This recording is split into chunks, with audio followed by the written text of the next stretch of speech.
My student Renee Blue comes from a poor family and her mother suffers from uremia. Out of sympathy, I lent her some money. She promised to pay me back after graduation. However, on graduation day, she handed me an ultrasound and told me, "Your money comes from your husband anyway, right?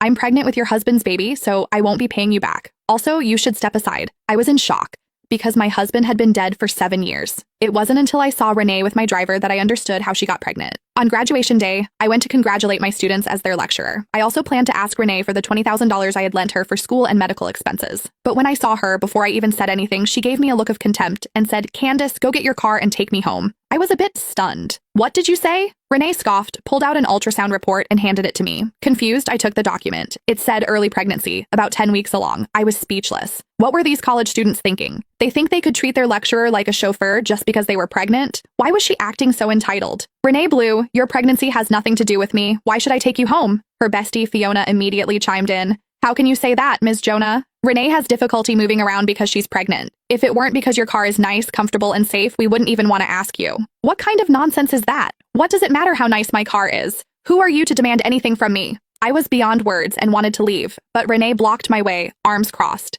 "Candace, not only are you driving me home today, you're going to drive me home every day from now on. You're also going to prepare all my meals and take good care of me and my baby. You'll do everything I say. If I feel the slightest bit of discomfort, you'll pay for it." I took a deep breath to calm myself down, then touched her forehead to make sure she didn't have a fever.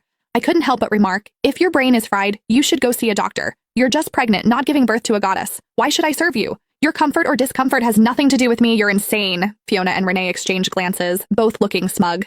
Fiona stepped forward and confidently patted Renee's belly while looking at me arrogantly. "Don't you know, Ms. Jonah? Renee is carrying your husband's baby. Your husband is the president of Lennis Corporation, so this baby will become the heir of Lennis Corporation." I was stunned and didn't know how to respond. After all, my husband, Igor Lennis, had been dead for 7 years. My reaction made Renee and Fiona feel even more smug. "What's the matter, Candace? Are you scared now? If you're scared, apologize and admit your mistake. Take good care of me until I give birth, and maybe, out of the kindness of my heart, I'll let your husband leave you a few $1,000s when he divorces you." Fiona, trying to please Renee, became even more sharp-tongued. "Ms. Jonah, if you ask me, you should be thanking Renee. I heard you and your husband have been married for 7 years, but you still can't get pregnant. Could it be that you're a hen that can't lay eggs? What a shame that is for your husband's family. Renee is actually helping you out by getting pregnant with your husband's child." I rolled my eyes. My husband had been dead for 7 years. Of course I couldn't get pregnant. "My husband, that's enough, Candace. Your husband already told me that he's grown tired of you. Just looking at your almost 30-year-old face is enough to make him sick, unlike mine, with skin full of youthful glow." Before I could speak, Renee interrupted me triumphantly. She even touched her own face,